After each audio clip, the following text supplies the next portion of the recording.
If you want to sew with Maxi-Lock, but your machine can't fit the cones, here's an easy way to transfer the thread onto a bobbin or regular spools for use in everyday sewing.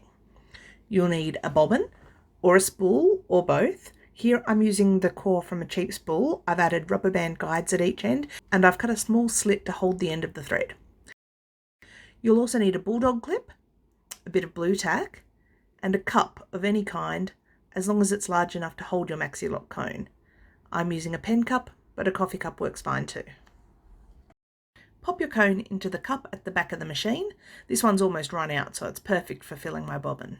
Attach the bulldog clip where the spool would usually go.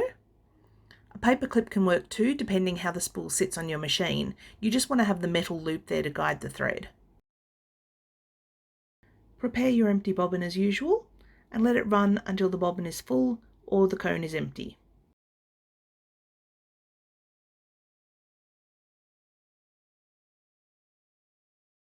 And that's now ready to use.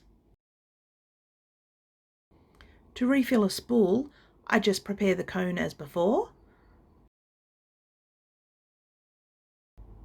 and then secure the thread into the slit I made and use the blue tack to attach the spool to the top of the bobbin. Full or empty, it doesn't matter.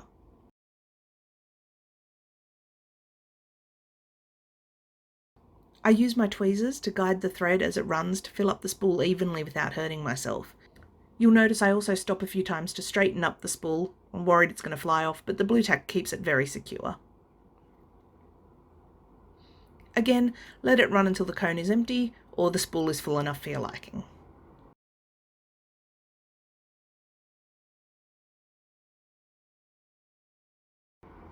You now have your beautiful Maxi-Lock swirls ready to use on a spool and on a bobbin for your everyday sewing.